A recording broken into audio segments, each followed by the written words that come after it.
YouTube, Instagram, TikTok'da kuzatib boring.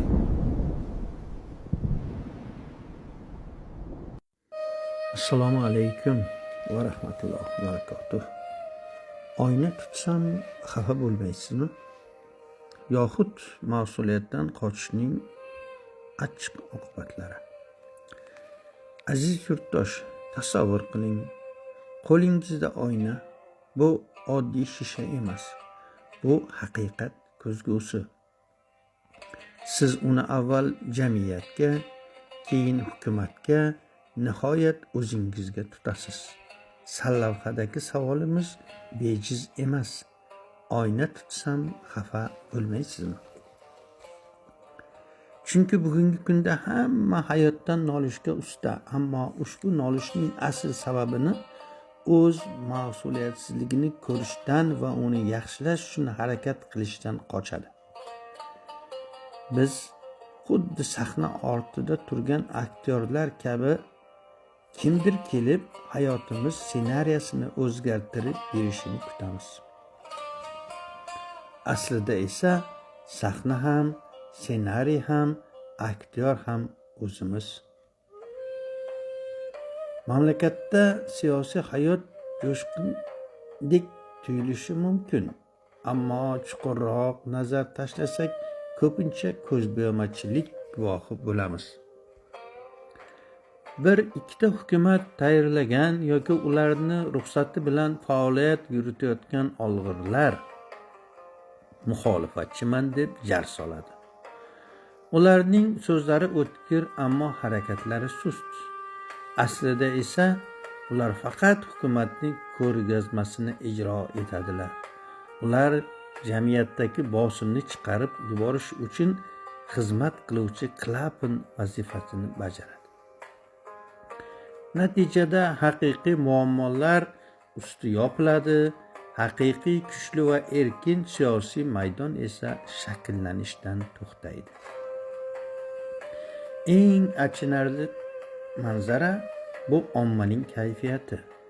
Ko'pchilik shunday o'ylaydi: men qiynalib ishlab yuribman.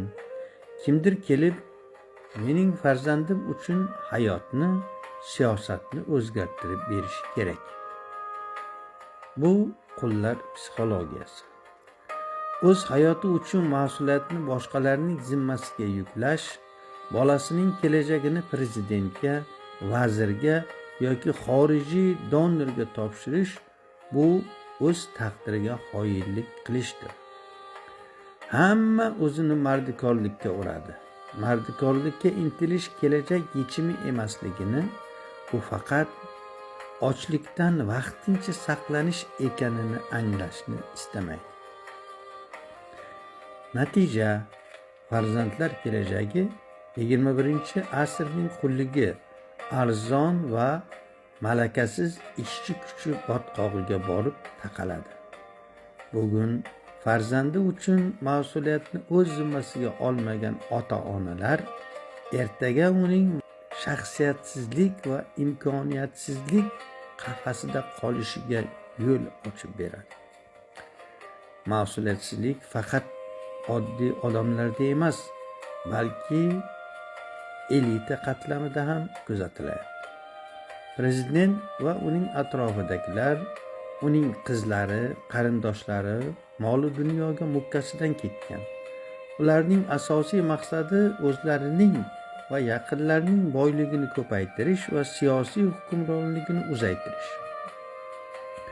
Hamma bir-birini tushirish payida. Ishonch, adolat va halollik kabi tushunchalar bozordagi eng arzon tovarlarga aylangan.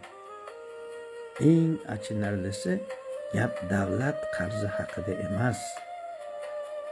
Farzandlar qarzi, ularning yaxshi ta'lim, erkin fikr, tinch va farovon hayotga bo'lgan haqqi osmonga chiqib ketmoqda. Biz ularning kelajagidan qarzdor bo'lib qoldik. Ayrim siyosiy qarorlar, masalan, prezidentning Amerikaga investitsiya kiritish yo'li bilan o'z siyosatini, umrini uzaytirishga urinishi, bu ham yuzaki harakatdir. Bunday harakatlar mamlakat ichidagi adolat, tizimli islohotlar va xalq farovonligi kabi muammolarni yechmaydi. O'zbekiston kimlarga qoldi? Bu savol bizning vijdonimizga otilgan o'qdir. Eng og'ir va keskin savol maqola so'ngida turar. Nega jimsiz, ahli musulmon? Siz yaratgan huzuriga qanday tik turasiz? Qanday qilib undan jannat so'raysiz?